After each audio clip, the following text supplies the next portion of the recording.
হেরার আলো বাংলাদেশ, বিশুদ্ধ ধর্ম প্রচারে অপ্রতিরোধ।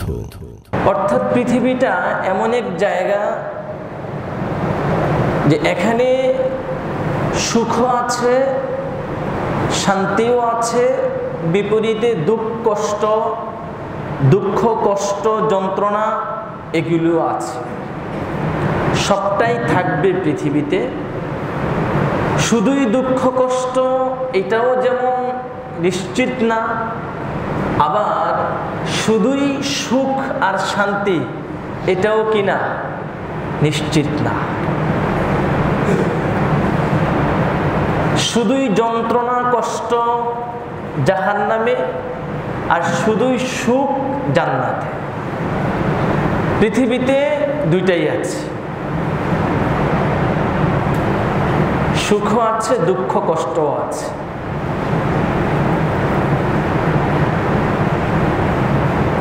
তাই পৃথিবীতে কেউ যদি সুখী বা শান্তিতে বসবাস করতে পারে ভালো,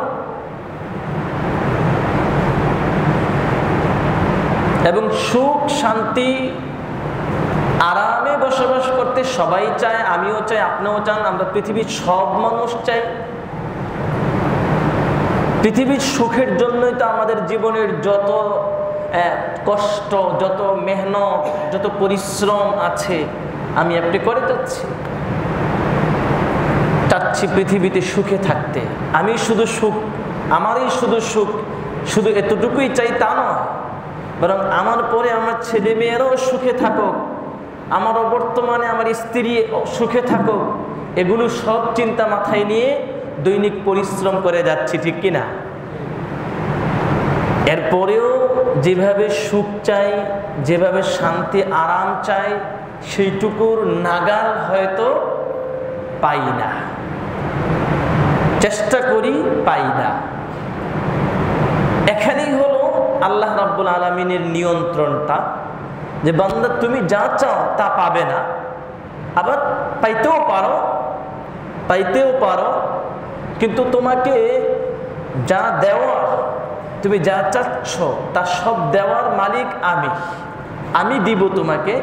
এখন আমি কতটুকু দিব, কতটুকু তোমার জন্য উপযোগী, আল্লাহ রাব্বুল আলামিন বলেন সেটা আমি ভালো জানি।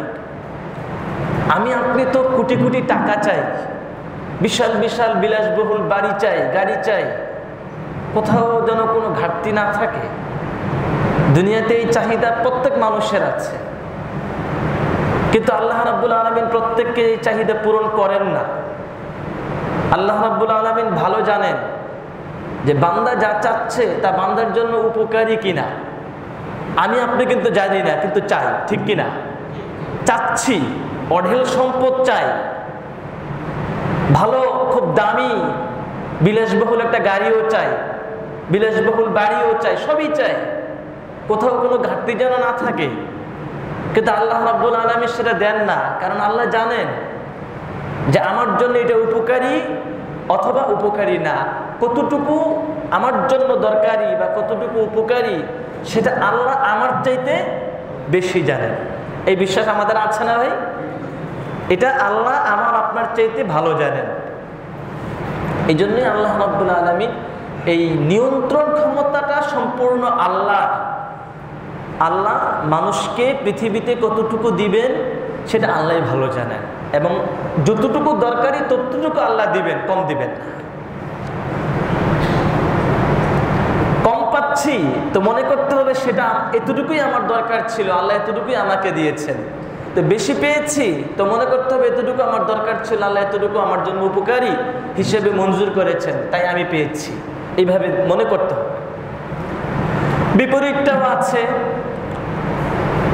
দৈন্য দশা থাকবে, অর্থনৈতিক বিপদ পিছনে লেগে আছে, কষ্ট পিছনে লেগে আছে, মুসিবত লেগে আছে। সারা পৃথিবীটা আজকে 5-6 মাস যাবত, 5-6 মাস 7 মাস যাবত পৃথিবীটা অসুস্থ, বিপদ লেগে আছে বিশ্ববাসীর পিছনে। আল্লাহ দিয়েছেন, বিপদ লেগে আছে আমার পিছনে, আপনার পিছনে। আচ্ছা, এই করোনা ভাইরাসের প্রাদুর্ভাব বা তার মহামারী এটা বাদ দেন, এমনিতেও অন্যান্য রোগ বিধি বা অর্থনৈতিক মন্দা বা আরও অনেক কিছু আমার আপনার পিছনে লেগে আছে। এই বিপদ, এই কষ্ট, এই যন্ত্রণা, এই অর্থনৈতিক দৈন্যদশা, এই সব দেন কে? আল্লাহ। ওই বিশ্বাস কিন্তু আমাদের আছে। এই ছোট্ট বয়সে বক্তব্য যখন পড়েছি তখনই ইমানে মুফাসসাল মুখস্থ করেছি, ওয়াল কদরি খাইরিহি ওয়া শাররিহি মিনাল্লাহি তাআলা। আমার ভালো মন্দটা সব আল্লাহর পক্ষ থেকে আসে, ভালোটাও আল্লাহর পক্ষ থেকে আসে, মন্দটাও আল্লাহর পক্ষ থেকেই আসে। এই করোনা ভাইরাসের মুসিবত আল্লাহই দিয়েছেন। আরও বিভিন্ন রকমের মুসিবত আমার আপনার পিছনে লেগে থাকে। করোনা ভাইরাস ছাড়াও বিভিন্ন রোগ, হয়তো কেউ কেউ এখানেও থাকতে পারি আমরা, যে আমাদের রোগ অনেক দিন পর্যন্ত তাড়া করছে, হ্যাঁ, সুস্থ হচ্ছি না, হতে পারে। এটা ছাড়াও বিভিন্ন রকমের মুসিবত হতে পারে, মুসিবতের ধরন বিভিন্ন হতে পারে। মুসিবত আল্লাহ দেন, মুসিবত দিয়ে আল্লাহ বান্দা বান্দিকে পরীক্ষা করেন, বান্দা বান্দিকে পরীক্ষা করেন যে বান্দায় পরীক্ষায় উত্তীর্ণ হতে পারে কিনা। রাসূল সাল্লাল্লাহু আলাইহি সাল্লামের স্পষ্ট হাদিস আছে, এই যে মুসিবত, এই যে বালা, এই যে বিপদ আপদ, এগুলো যে আল্লাহ তাআলা বান্দাকে দেন, কোনো জাতিকে দেন, কোনো সম্প্রদায়কে দেন, এই সম্প্রদায় যদি ইমানদার হিসেবে আল্লাহর মুসিবতে সবর করে, ধৈর্য ধারণ করে, ইন আসাবাতহু দাররা সাবারা। বিশ্বনবী বলেছেন বিপদ আসবে, মুসিবত আসবে, সব রকমের বিপদ আপদ আমাকে দিয়ে, আপনাকে দিয়ে আল্লাহ রাব্বুল আলামিন পরীক্ষা করতে পারেন। এমনও হতে পারে আপনার চোখের সামনে আপনার কলিজার টুকরা, আপনার সন্তান, সে এমন কোন রোগে আক্রান্ত হয়ে গেছে, আক্রান্ত হয়ে আপনার চোখের সামনে ছটফট করতে করতে আপনার কলিজার টুকরা এই সন্তান আপনার চোখের সামনে মৃত্যুবরণ করে ফেলেছে। সন্তানকে মৃত্যু দেওয়ার মাধ্যমেও আল্লাহ রাব্বুল আলামিন আপনাকে বিপদে ফেলতে পারেন। আপনার একেবারে নিকটাত্মীয় কাউকে মৃত্যু দেওয়ার মাধ্যমে আল্লাহ রাব্বুল আলামিন আপনাকে বিপদে ফেলতে পারেন, মুসিবতে ফেলতে পারেন। আল্লাহ রাব্বুল আলামিন যে কোনো রকমের বিপদ আমাকে আপনাকে দিতে পারেন।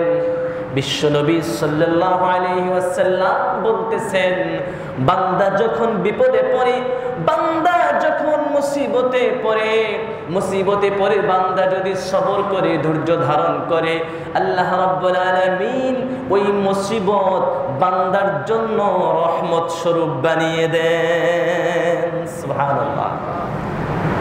ইমানদার বান্দারা বিপদে পড়বে তো পরে বিশ্বাস করবে যে বিপদ আল্লাহ দিয়েছেন, বিশ্বাস করবে বিপদে আল্লাহ আমাকে ফেলেছেন পরীক্ষা করার জন্য। এরপর বান্দা সবর করবে, আল্লাহ তাআলাকে আরো বেশি ডাকবে যে আল্লাহ বিপদ তুমি দিয়েছো, আমি বিশ্বাস করি। আবার আমি এটাও বিশ্বাস করি এই বিপদ থেকে উদ্ধার তুমি করবে, তুমি করতে পারো। পৃথিবীর কোনো মানুষ, কোনো ডাক্তার, কোনো চেষ্টা তদবির, কোনো উপায়, কেউ আমাকে বিপদ থেকে উদ্ধার করতে পারে না, পারবেও না। অতএব তুমি আমাকে বিপদ থেকে উদ্ধার করতে পারবে, এই বিশ্বাস আমার মনে আছে। আল্লাহ তুমি আমাকে বিপদ থেকে উদ্ধার করো, আল্লাহর কাছে প্রার্থনা করবে। এই যে একজন ইমানদার বান্দা এই বিপদে পড়বে, পরে সে সবর করবে, ধৈর্য ধারণ করবে। আর সবর এবং ধৈর্য ধারণ করলে পরে আল্লাহ রাব্বুল আলামিন এই বিপদটাকেই, দেখেন এই বিপদটাকেই আমার আপনার জন্য আল্লাহ তাআলা রহমত স্বরূপ বানিয়ে দেন। সুবহানাল্লাহ।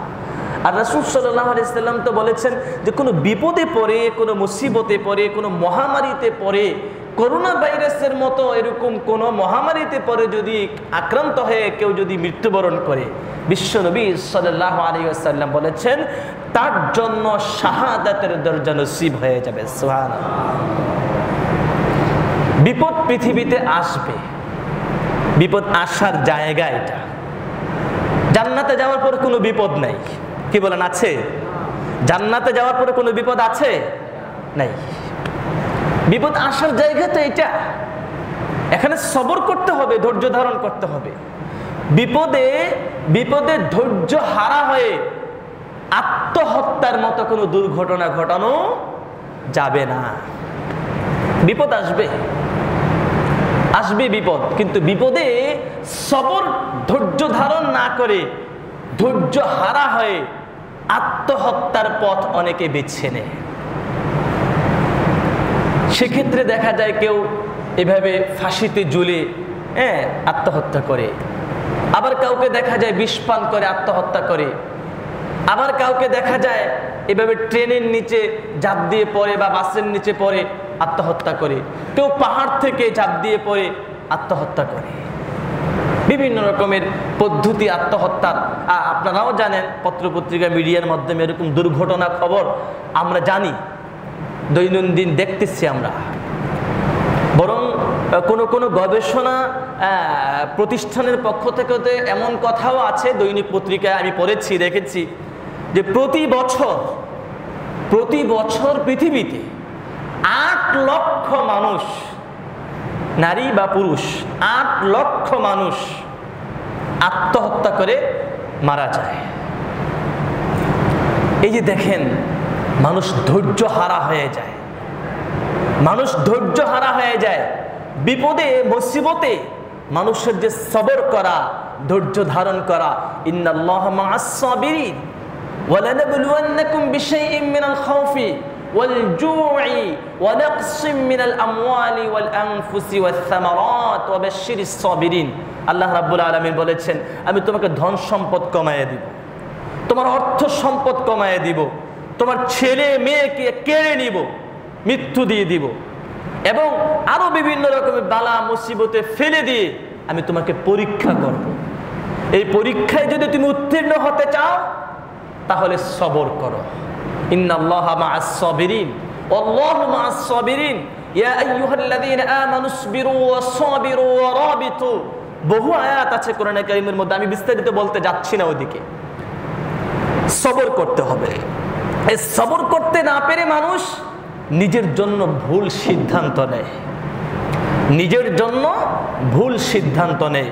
যখন দেখা গেছে অর্থনৈতিক কোনো সংকটে পড়ে গেছে, অথবা দেখা গেছে পারিবারিক কলহ দ্বন্দ্বের কারণে সে এই ভুল সিদ্ধান্ত নেয়, অথবা দেখা গেছে ছেলে মেয়েরা বাবা মায়ের এক পক্ষ থেকে একটু চাপে পড়ে, বুঝে না বাবা মা যে তাকে চাপ দেয় তার ভালোর জন্যই, তখন দেখা গেছে ওই ছেলে মেয়ে তারা হয়তো ওইরকম নিজেদের জন্য ভুল পথ বেছে নেয়, আত্মহত্যার পথ বেছে নেয়।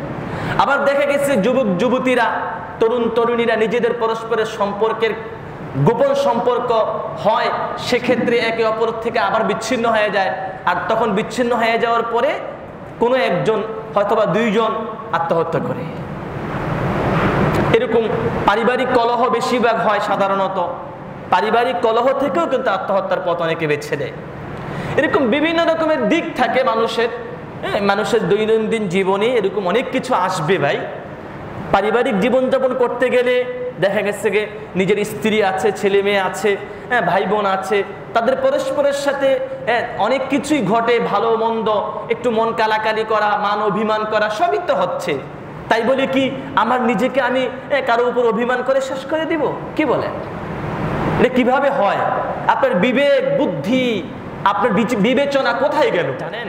আপনি যে নিজেকে ধ্বংস করার পথ বেছে নেন, নিজেকে ধ্বংস করার পথ যে বেছে নেন, আল্লাহ রাব্বুল আলামিন কি বলেন? বুখারী এবং মুসলিম শরীফের হাদিস। রাসূল সাল্লাল্লাহু আলাইহি ওয়াসাল্লাম বলেছেন, বনী ইসরাঈলের এক ব্যক্তি বিপদে পড়েছিল, বিপদে পড়ে অস্থির হয়ে গেছে, নিজের উপর সে কন্ট্রোল হারিয়ে ফেলেছে। সে করলো কি? আত্মহত্যার পথ বেছে নিল। কি করলো? একটি চাকু হাতে নিল। ফাজাজ্জা বিহা ইয়াদাহু, একটি চাকু হাতে নিয়ে সে তার নিজের হাত কেটে ফেলেছে। এখন হাত কাটলে কি হলো? পরবর্তীতে তার হাত থেকে রক্তক্ষরণ শুরু হলো।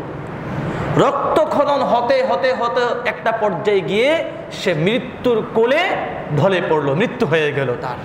আর আল্লাহ রাব্বুল আলামিন তখন কি বললেন? বাদারানি আবদি বিনাফসিহি। আল্লাহ রাব্বুল আলামিন তখন বলেছেন, আমার এই বান্দা আমি তার জন্য যে মৃত্যু লিখে রেখেছিলাম, আমি যখন তাকে মৃত্যু দেব, আমি যে তাকে মৃত্যু দেব, আমি যেই পদ্ধতিতে যেভাবে আমি তার জন্য মৃত্যু লিখে রেখেছি, মৃত্যু দিব, কিন্তু আমার এই বান্দা আমার আগে সে তার নিজেকে ধ্বংস করে দিয়েছে। বাদানি আবদি বিনাফসিহি, আমি আমার বান্দার জন্য তো কি করব না করব সেই ফয়সালা তো আমার কাছে আছে আছে, কিন্তু আল্লাহ বলতেছেন আমার ওই ফয়সালার আগে বান্দা তার নিজেকে সে ধ্বংস করে দিয়েছে। ফাকাদ হারামতু আলাইহিল জান্নাহ, এরপর আল্লাহ বলতেছেন আমি আমার এই বান্দার উপর জান্নাতকে হারাম করে দিলাম। আত্মহত্যা করা এটা মহাপাপ, জান্নাত ওই ব্যক্তির উপর আল্লাহ রাব্বুল আলামিন হারাম করে দেন। আমাদের যুবক যুবতী ভাই বোনেরা বেশিরভাগ তারাই কিন্তু এমন করে থাকে, মধ্যবয়সী, অনেকে দেখা গেছে যে পারিবারিক কলহ দ্বন্দ্বের শিকার হয়ে তারা করে থাকে। কলেজ ইউনিভার্সিটিতে পড়ে ছেলেমেয়েরা, তারা এরকম নিজেদের ব্যক্তিগত গোপন সম্পর্কের কারণে কোথাও সম্পর্কের ফাটল সৃষ্টি হলে যুবক যুবতীরা, তরুণ তরুণীরা এই ধরনের ভুল সিদ্ধান্ত বেশিরভাগ নিয়ে থাকে। এটা কিন্তু চরম পর্যায়ের ভুল সিদ্ধান্ত। আপনি মনে করতেছেন যে আপনার নিজেকে আপনি ধ্বংস করে দিলেন, এই পর্যন্তই শেষ, সব শেষ হয়ে গেল এখানেই সব শেষ নয়, সব শেষ এখানেই না, এরপরে আরো অনেক কিছু আছে। সুম্মা তুরাদ্দুনা ইলা আলিমিল গায়ব ওয়াশ-শাহাদা ফায়ুনাব্বিউকুম বিমা কুনতুম তা'মালুন। এরপর আল্লাহ রাব্বুল আলামিন এর সম্মুখীন হইতে হবে আমাকে আপনাকে, আল্লাহর সামনে গিয়ে দাঁড়াতে হবে। আর আল্লাহ রাব্বুল আলামিন সেদিন আমাকে আপনাকে প্রতিটি কদম কোথায় বাড়িয়েছিলাম, কোন দিকে বাড়িয়েছিলাম, কি করেছিলাম, কি বলেছিলাম, কি কাজ করেছি, সব কিছু পাই টু পাই আল্লাহ রাব্বুল আলামিন সেদিন আমাকে আপনাকে দেখিয়ে দিবেন, জানিয়ে দিবেন। আমল নামা আমার আপনার হাতে তুলে দিবেন।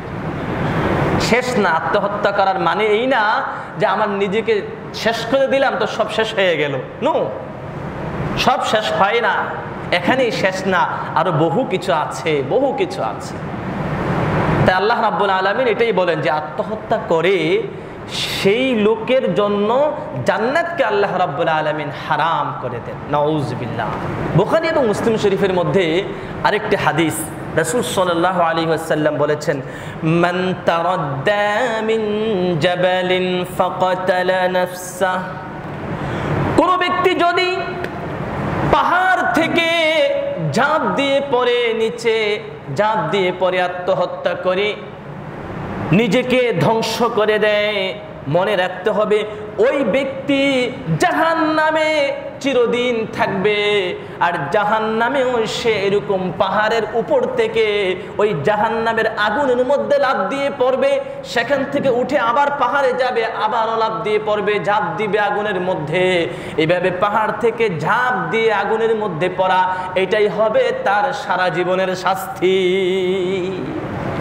বিশ্ব নবী আলো বলেছেন, যেই ব্যক্তি বিষ পান করে নিজেকে ধ্বংস করে দিবে, আত্মহত্যা করবে, ওই ব্যক্তির হাতে জাহান্নামে বিষ থাকবে, জাহান্নামে সে বিষ পান করতে থাকবে, এইভাবেই জাহান্নামে তার শাস্তি হতে থাকবে।